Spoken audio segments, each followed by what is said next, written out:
Consistency ये वो शब्द है जो हर टॉपर की सक्सेस स्टोरी में मिलता है, लेकिन यही वो शब्द है जो ज्यादातर एस्पिरेंट्स मेंटेन नहीं कर पाते। कभी एक दिन में 10 घंटा पढ़ाई कर लेते हैं, फिर अगले 2 दिन मन नहीं लगता। अगर आप भी यही स्ट्रगल कर रहे हैं तो ये वीडियो आपके लिए है।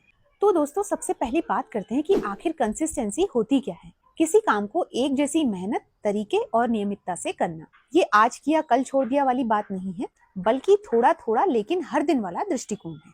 तो मैं आज आपको 7 ऐसे प्रैक्टिकल तरीके बताऊंगी जिनसे आप अपनी कंसिस्टेंसी को मेंटेन रख सकते हैं बिना किसी मोटिवेशन के भी। तो सबसे पहले हम समझते हैं कि कंसिस्टेंसी टूटती क्यों है। ज्यादातर लोग शुरुआत में बहुत बड़ा टारगेट सेट कर लेते हैं, जैसे कि एक दिन में 10 चैप्टर खत्म करूंगा या फिर 3 महीने में पूरा सिलेबस खत्म कर लूंगा। लेकिन जब वो टारगेट पूरा नहीं हो पाता तो गिल्ट आ जाता है और धीरे धीरे आपकी पढ़ाई छूट जाती है। कंसिस्टेंसी कभी भी मोटिवेशन से नहीं आती है, वो आती है डिसिप्लिन और रियलिस्टिक प्लानिंग से। तो आइए अब बात करते हैं ऐसे 7 प्रैक्टिकल तरीकों की जिससे आप अपनी कंसिस्टेंसी को बरकरार रख सकते हैं। जिसमें पहला है छोटे टाइम ब्लॉक्स में पढ़ाई करना। ऐसा बिल्कुल मत सोचिए कि आज मैंने 10 घंटे पढ़ाई करना है।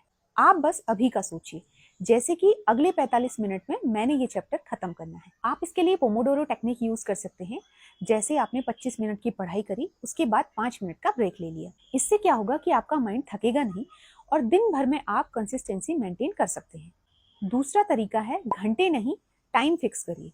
ऐसा मत कहिए कि मुझे 8 घंटे पढ़ना है, बल्कि ये तय कीजिए कि आज सुबह 7 से 9 में पढ़ाई करूंगा, उसके बाद शाम के 6 से 8 में पढ़ाई करूंगा।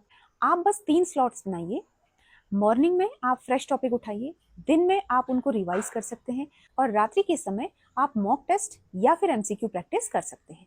आपने कितना पढ़ा वो बाद में मैटर करेगा, पहले आप बैठने की हैबिट डालिए। फिक्स्ड रूटीन आपके माइंड को एक प्रेडिक्टेबिलिटी देता है। जितना आप फिक्स टाइम में पढ़ते जाएंगे उतनी आपकी कंसिस्टेंसी स्ट्रांग होती जाएगी। तीसरा तरीका है डिस्ट्रैक्शंस मैनेज करना। फोन ऑफ कर दो कहना तो आसान है, लेकिन ये प्रैक्टिकली पॉसिबल नहीं हो पाता। फोन को आप साइलेंट रख सकते हैं, लेकिन फोन को आप एक्सेसिबल रखिए। आप कुछ स्टडी एप्स भी रखिए अपने फोन में, जैसे कि फॉरेस्ट है। इससे क्या होगा, इससे आपका जो स्क्रीन टाइम है वो आप ट्रैक कर सकते हैं। और सबसे बढ़िया तरीका है कि आप सुबह के 3 घंटे बिना सोशल मीडिया के पढ़िए, क्योंकि दिन का सबसे फोकस टाइम जो है वो वही रहता है। चौथा तरीका है, आप मोटिवेशन पे कभी भी भरोसा मत कीजिए, आप एक सिस्टम बनाइए। मोटिवेशन तो आता जाता रहता है, लेकिन सिस्टम आपका हमेशा काम करेगा। एग्जाम्पल के तौर पे रोज सुबह 6 बजे उठना, उसके बाद 3 घंटे पढ़ाई करना। जब आप सिस्टम बनाते हैं तो आपको डेली ये डिसाइड नहीं करना पड़ता कि आज हमें पढ़ना है या नहीं। आप बस रूटीन फॉलो करते हैं और यही कंसिस्टेंसी की ताकत है। 5वां तरीका है डेली टारगेट लिखना और उन्हें ट्रैक करना। आप हर सुबह अपने टेबल पे एक A4 शीट लीजिए और उसमें आप डेली का टारगेट सेट कीजिए कि आज आपने करना क्या है। इसमें आप मुख्य 3 रियलिस्टिक टास्क लिखिए, जैसे कि पॉलिटी के 2 चैप्टर्स, करंट अफेयर का रिवाइज और 20 MCQ सॉल्व।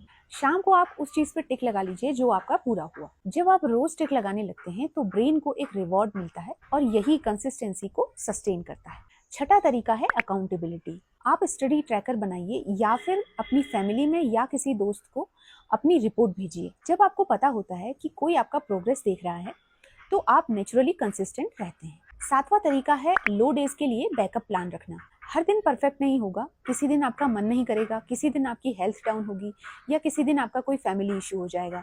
ऐसे दिनों के लिए आप बैकअप प्लान रखिए, जैसे कि अगर मैं फुल स्टडी नहीं कर पाया तो मैं केवल 1 घंटे में रिवाइज कर लूंगा। इससे आपका रिदम नहीं टूटेगा। कंसिस्टेंसी परफेक्ट होने से नहीं आती, बल्कि ब्रेक नहीं लेने से आती है। आप थोड़ा भी पढ़ लें, पर आप रोज पढ़ें। तो दोस्तों, ये थे कुछ प्रैक्टिकल तरीके जिससे आप अपनी कंसिस्टेंसी को बेहतर बना सकते हैं, साथ ही अपनी पढ़ाई को और ज्यादा इफेक्टिव बना सकते हैं। Thank you.